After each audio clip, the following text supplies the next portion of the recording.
Good morning, all. Uh, It is very difficult for us to uh, take up a session due to some other important activities. So now I think most of you have joined this session. We will start it. So just ping me. I am audible to you. Yes, anyone from you, just ping me in a chat box that I am audible to you. Right? Mm, yes, please. If it is audible or not audible, just ping me. Who can do it for me? Yes, Shreya Duri, just ping me whether I am audible to you.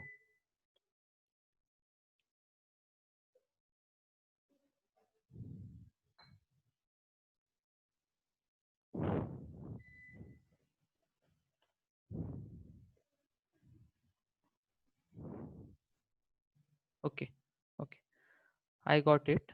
Okay, from Abhijit, I got a response that I am audible. I will start the session now. Today we will discuss the last point from stack. Actually, we have to start with the queue itself from today, but it is not possible for me to complete that particular part. Hence, the last point in a stack is, or a application of stack is Tower of Hanoi. So in the last session, we have discussed about recursion. I have shared that recorded video, recorded session about recursion to you. So I think you have gone through this particular session, particular recorded video, and you know about it. You know about it, what is recursion, and how stack can be useful to perform a recursion. Now there is advanced application of a stack that is called as a Tower of Hanoi. That Tower of Hanoi is basically a small puzzle in a computer science, or in mathematics. Not actually in a computer science, it is a puzzle in the mathematics. And what this puzzle said, that you are having a three pegs. Okay, and on these pegs you are having some disk. Okay, and you want to transfer the disks from peg 1 to peg 2, right. Okay, तेव्हा सोप्या भाषेमध्ये सांगायचं असेल तर तुमच्याकडे काही खांब आहेत, जे बार आहेत, आणि त्या बारवर काही डिस्क म्हणजे प्लेट्स ठेवले आहेत आपण, आणि त्याच्या प्लेट्स आहेत किंवा डिस्क आहेत. त्या डिस्क तुम्हाला पहिल्या खांबावरून, पहिल्या बारवरून दुसऱ्या बारवर ट्रान्सफर करायचे आहेत. ओके, पहिल्या बारवरून दुसऱ्या बारवर ट्रान्सफर करायचे आहेत. मग तुम्ही म्हणाल ही गोष्ट खूपच सोपी आहे. पहिल्या बारवरून दुसऱ्या बारवर ट्रान्सफर करायचे असतील तर आपण 1 बाय 1 ते ट्रान्सफर करू शकतो. राइट, गोष्ट खूप सोपी आहे, परंतु त्याच्यामध्ये काही अरेंजमेंट्स आहेत आणि त्याचे काही रूल्स आहेत. ते आपल्याला शिकायचे आहेत किंवा ते आपल्याला बघायचे आहेत. त्या रूल्सचा वापर करूनच आपल्याला ते ट्रान्सफर करायचं आहे. ठीक आहे. तर रूल्स काय सांगतात, की पहिल्या बारवर आपल्याकडे 3 डिस्क आपण ठेवले आहेत. एक्झाम्पलसाठी 3, तुम्ही 4 घेऊ शकता, 5 घेऊ शकता, हे तुमच्यावर डिपेंडेंट आहे. आणि त्या 3 डिस्कची खासियत अशी आहे, की त्यांची जी साईज आहे ती वाढत जाते. म्हणजे ते असेंडिंग ऑर्डरमध्ये अरेंज केले आहेत. ओके, याचा मीनिंग असा, की सगळ्यात शेवटी जी डिस्क आहे ती त्याची साईज सगळ्यात जास्त आहे. त्याच्यावर जी डिस्क आहे त्याची साईज त्याच्यापेक्षा थोडी कमी आहे, आणि त्याच्यावर जी डिस्क आहे त्याची साईज त्याच्याही पेक्षा कमी आहे. तेव्हा टॉप मोस्ट डिस्क तुमच्याकडे जी अवेलेबल आहे ती सगळ्यात कमी साईजची डिस्क अवेलेबल आहे. व्हेअर ॲज जी तुमची लास्ट डिस्क आहे, म्हणजे सगळ्यात शेवटी तळाशी असलेली डिस्क आहे, त्याची साईज सगळ्यात जास्त आहे. ठीक आहे. तुम्हाला हे दाखवण्यासाठी मी एक अॅनोटेशन वापरतो, आणि त्याचा वापर करून तुम्हाला मी सांगतो कशा पद्धतीने या डिशची अरेंजमेंट केलेली आहे. ठीक आहे. So here I can annotate it in this way. Okay, so you are having first peg is nothing but a means a bar or kham. You are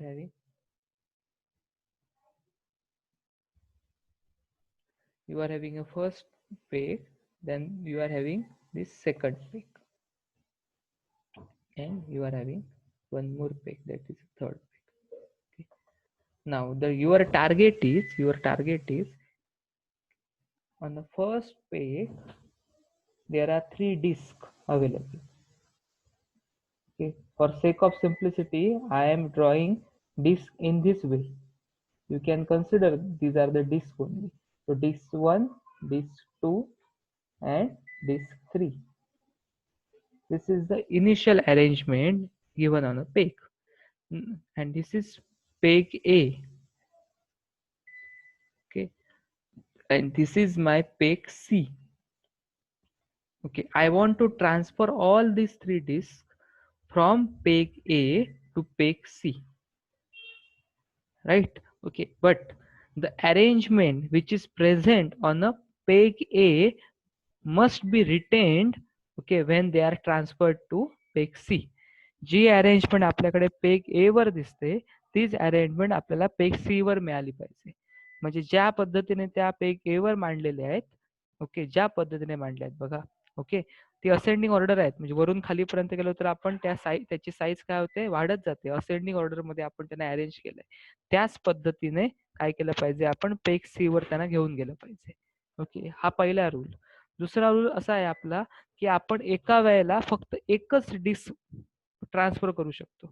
you can transfer one disk at a single instant of time. एका वेळेला फक्त एका डिस्कला हलवू शकतो. तुम्ही असं पण म्हणू शकाल, ओके, आपण ह्या तिन्ही डिस्क एका वेळेला उचलू शकतो, ओके, आणि स्पेक सी वर नेऊ शकतो. असं करायचं नाही आपल्याला. आपल्याला एका वेळेला एकच डिस्क ट्रान्सफर करायची. आणि अजून एक महत्वाची गोष्ट आहे, तुम्ही असं कधीच करू शकत नाही की छोट्या डिस्कवर मोठी डिस्क घेऊन येऊ शकत नाही. म्हणजे तुम्ही असं कधी कुठेही करू शकत नाही. तुम्ही एका पॉइंट ऑफ टाइमला असं घेऊ शकत नाही की तुमच्या खांबावर, ओके, सगळ्यात खाली छोटी डिस्क अवेलेबल आहे आणि त्याच्यावर मोठी डिस्क अवेलेबल आहे. अशा पद्धतीने तुम्हाला अरेंजमेंट करता येणार नाही. This is invalid. You cannot do it. तुम्हाला जर अरेंजमेंट करायची असेल तर तुम्हाला कशी करावी लागेल, सगळ्यात खाली मोठी डिस्क असली पाहिजे, त्याच्यावर त्याच्यापेक्षा लहान डिस्क असली पाहिजे, ओके, त्याच्या खाली त्याच्यावर त्याची लहान डिस्क असली पाहिजे. तेव्हा 3 रूल महत्वाचे आहेत जे आपल्याला वापरायचे आहेत. पहिला रूल आहे की तुम्ही एका वेळेला एकच डिस्क ट्रान्सफर करू शकता. दुसरी गोष्ट अशी आहे की तुम्हाला हे ट्रान्सफर करत असताना, तुम्हाला ही गोष्ट करत असताना, ऍक्टिव्हिटी परफॉर्म करत असताना अशा पद्धतीने अरेंजमेंट करता येणार नाही की खाली तुमच्याकडे लहान डिस्क आहे आणि त्याच्यावर मोठी डिस्क आहे. अशी अरेंजमेंट करता येणार नाही, ओके. आणि तिसरी गोष्ट अशी आहे की ज्या पद्धतीने पेग ए वर अरेंजमेंट होती तीच अरेंजमेंट आपल्याला पेग सी वर मिळाली पाहिजे. पेग सी वर तशीच अरेंजमेंट मिळाली पाहिजे. तुम्ही ती चेंज करू शकत नाही, ठीक आहे. आणि पेग सी वर जर आपण अरेंजमेंट चेंज केली तर आपण रूलच व्हायोलेट करणार आहोत. कारण आपला रूल काय सांगतो, लहान डिस्क खाली आहे त्याच्यावर मोठी डिस्क आहे, असं होऊ शकत नाही. Okay, it cannot be true, right? So you don't violate these rules, and by using these rules itself you have to transfer the disk from peg A to peg C. आता हे करत असताना तुम्हाला एक प्रोव्हिजन केलेली आहे, तुम्हाला एक सूट दिली आहे किंवा सवलत दिली आहे. ती सवलत अशी आहे की तुम्हाला पेग ए वर ज्या डिस्क आहेत त्या सर्व डिस्क पेग सी वर घेऊन जायचे आहेत, राईट? ओके, परंतु हे सगळं करत असताना तुम्हाला अजून एक पेग वापरण्याची मुभा आहे. कशासाठी? ओके, तुम्हाला बायपास गोष्टी करण्यासाठी. मग तुम्ही अजून एका पेगची मदत घेऊ शकता. त्याचा वापर करून तुम्ही ऍक्टिव्हिटी परफॉर्म करू शकता. ती तुम्हाला काम करण्यासाठी दिलेली मुभा आहे किंवा सवलत आहे, ज्याचा तुम्ही वापर करू शकता. ठीक आहे. आता हेच तुम्हाला इथे ग्राफिक्सच्या सहाय्याने दाखवलंय.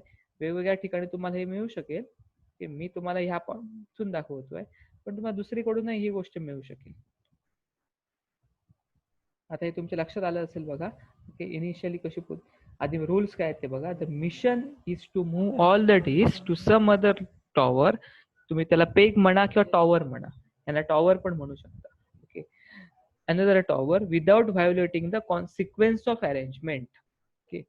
Okay, the few rules to be followed for tower of Hanoi. आणि ह्याला टॉवर म्हणत असल्यामुळे हा जो प्रॉब्लेम जो आहे त्या प्रॉब्लेमला टॉवर ऑफ हेनॉय प्रॉब्लेम असं म्हणतात.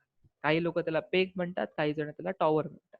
आणि हा जो प्रॉब्लेम आहे ज्याने सोडवला, ओके, तो हेनॉय नावाचा माणूस होता, ओके. म्हणून टॉवर ऑफ हेनॉय अशा नावाने हा प्रॉब्लेम प्रसिद्ध झाला, ओके. तेव्हा हेनॉय हे सायंटिस्टचं नाव आहे. आणि टॉवर म्हणजे काय, ओके, ज्याचा वापर करतोय आपण डिस्कना ठेवण्यासाठी, त्याचा वापर करतोय त्याला काय म्हणायचं, टॉवर. टॉवर म्हणजे थोडक्या भाषेमध्ये, मराठी भाषेमध्ये खांब म्हणू शकता तुम्ही त्याला, ठीक आहे. तेव्हा एका खांबावरून दुसऱ्या खांबावर आपल्याला डिस्कना घेऊन जायचं आहे, पण त्याची अरेंजमेंट चेंज करायची नाही आणि छोट्या डिस्कवर मोठी डिस्क येऊ शकत नाही आणि एका वेळेला फक्त आपण एक डिस्क ट्रान्सफर करू शकतो. तेच रूल आपल्याला इथे दिले आहेत. Only one disk can be move among the towers of at any given time. Only top disk can be removed. सगळ्यात वरची डिस्क असेल तीच नेता येते. No large disk can sit over a small disk. छोट्या डिस्कवर मोठी डिस्क येऊ शकत नाही. ओके, आता जे आपण तुम्हाला सांगितलं होतं तेच रूल आपल्याला त्यांनी इथे स्टेट करून दिले आणि इथे ग्राफिक्सच्या सहाय्याने ही गोष्ट आपल्याला दाखवली. ठीक आहे, तर इथे दाखवत असताना तुम्ही सुरुवातीपासून बघा. ही स्टेप 6 आहे. पहिल्या स्टेप पासून आपण बघू. ही स्टेप 0 आहे. स्टेप 0ला आपल्याला हा टॉवर आहे. ए टॉवर वरून आपल्याला बी टॉवर वर आपल्याला काय करायचंय, आपल्याला त्यांना घेऊन जायचंय. ए वरून बी वर आपल्याला त्यांना घेऊन जायचंय. ठीक आहे. ओके, म्हणजे हा माझा इनिशियल टॉवर आहे आणि बी हा माझा फायनल टॉवर आहे. आणि हे करत असताना मी सी चा एक वापर करतोय. तेव्हा सी माझा काय बनणार आहे, टेम्पररी टॉवर बनणार.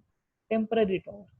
ओके, ज्याचा मी वापर करतोय, ज्याचा वापर करून मी काय ट्रान्सफरिंग प्रोसेस करण्याचा प्रयत्न करतोय. ठीक आहे, आपण पहिल्या स्टेप पासून ही गोष्ट बघू.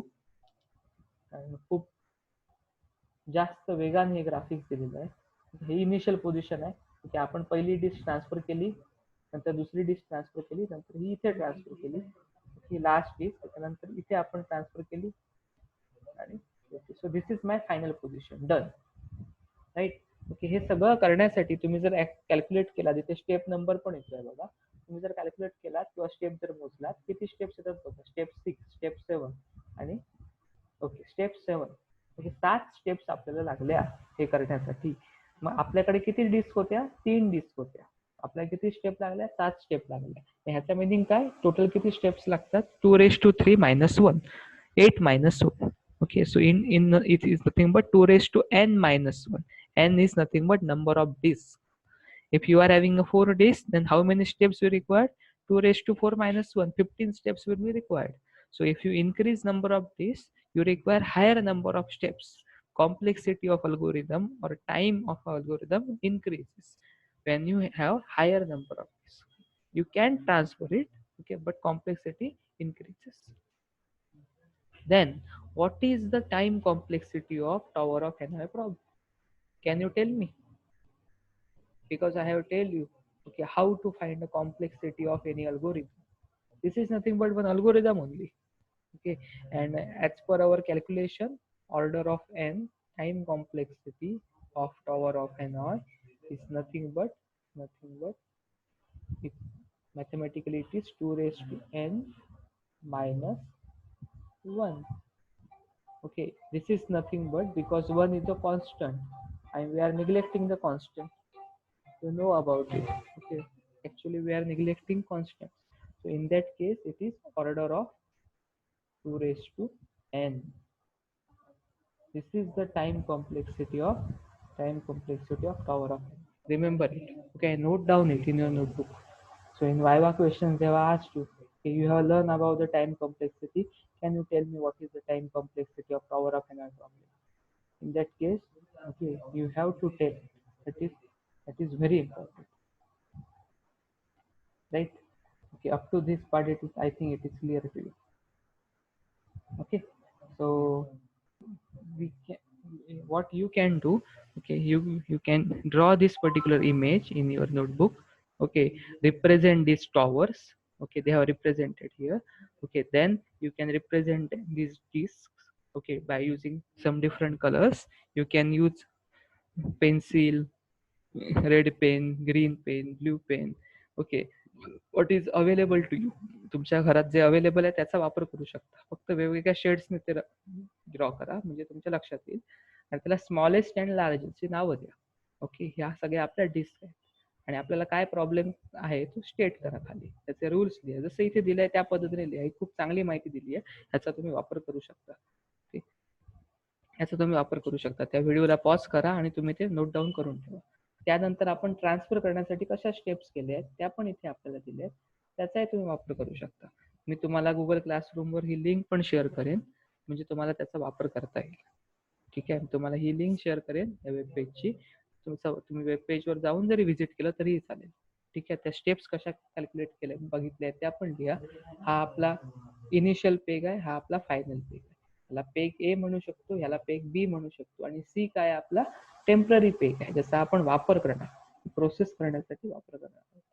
काही वेळेला त्याला इनिशियल पेगला आपण सोर्स म्हणतो, फायनल पेगला आपण डेस्टिनेशन म्हणतो. ओके. अँड व्हेअरएज जो आपला टेम्पररी पेग आहे त्याला आपण ऑक्झिलरी पेग म्हणतो, ऑक्झिलरी पेग किंवा टॉवर म्हणतो. इथे टॉवर म्हटलंय, मग tower, source tower, destination tower and auxiliary tower. Auxiliary is nothing AUX, auxiliary tower. ठीक आहे. तर त्याने स्टेप्स कशा करायच्या ते आपण इथे दिलं आहे खाली.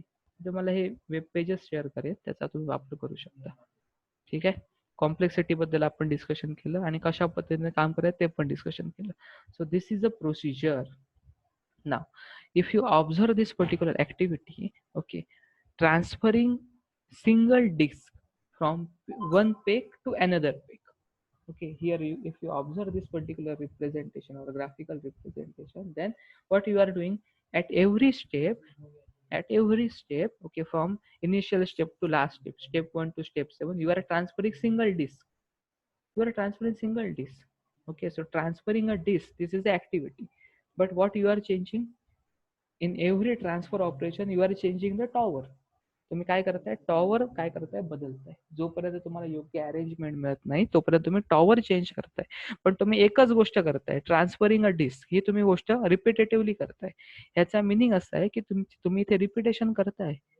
ओके, एकच क्रिया वारंवार करताय. जर रिपिटेशन करत असतो आपण, तर कालच्या सेशनमध्ये मी आपण तुम्हाला सांगितलंय त्याला काय म्हणायचं, रिपिटेटिव्ह टास्कला रिकर्जन म्हणायचं. आपल्याला काय करायला लागतं, रिकर्जन करायला लागतं. तेव्हा हा अल्गोरिदम कसा आहे, रिकर्जिव्ह अल्गोरिदम आहे. मग रिकर्जिव्ह अल्गोरिदम असल्यामुळे इथे दिलाय बघा. ओके, पहिला पार्ट काय, डिस्क. डिस्क म्हणजे 3 डिस्क आहेत, 4 डिस्क आहेत, 5 डिस्क आहेत, नंबर द्यायचा आहे. सोर्स कोणता आहे, सोर्स टॉवरचं नाव, डेस्टिनेशन टॉवरचं नाव आणि ऑक्झिलरी टॉवरचं नाव. जर एकच डिस्क असेल तर तुम्हाला ट्रान्सफर करण्याची आवश्यकता नाही. तुम्ही ती डिस्क डायरेक्टली काय करू शकता, तुमच्याकडे समजा एकच डिस्क असेल, तुम्ही काय करू शकता, ती डिस्क सोर्स पासून डेस्टिनेशनवर डायरेक्टली ट्रान्सफर करू शकता. एकापेक्षा जास्त डिस्क असेल तर तुम्हाला ती गोष्ट रिपीट करायला लागेल, प्रोसेस रिपीट करायला लागेल. ती कशी करतोय आपण, पहिल्यांदा हेनॉय, म्हणजे हेनॉ हे काय फंक्शनचं नाव आहे ना आपल्या, त्याला आपण कॉल करतो. त्याच्यामध्ये जर 3 डिस्क असेल तर डिस्क -1 सेकंड डिस्क आपण काय करतो, सोर्स पासून ऑक्झिलरी ट्रान्सफर. नंतर आपण काय करतो, मूव्ह करतो ते डिस्क सोर्स टू डेस्टिनेशन, आणि परत एकदा हेनॉय फंक्शनला कॉल करतो. ठीक आहे. आता ही एक्झॅक्टली ऍक्टिव्हिटी कशी होते ते तुम्ही पेन अँड पेपर घेऊन तुम्ही करण्याचा प्रयत्न करा, हे ग्राफिक्स बघण्याचा प्रयत्न करा. तरीही तुम्हाला जर समजले नाही तर आपण ज्यावेळेला ऑफलाईन लेक्चर्स घेऊ त्यावेळेला मी तुम्हाला हा जो अल्गोरिदम आहे तो डिकोड करूनही सांगेन. ठीक आहे. कारण ही गोष्ट आपल्याला बोर्डवर बघावी लागेल. मी आता बोर्डवर ह्याचं पिक्चर मी ड्रॉ केलंय. ओके, आपल्या कॉलेजमध्ये. ओके, आणि त्या बोर्डवर जे मी पिक्चर ड्रॉ केलाय त्याचा फोटो मी तुम्हाला पाठवेन. परंतु ह्याला लिमिटेशन आहेत.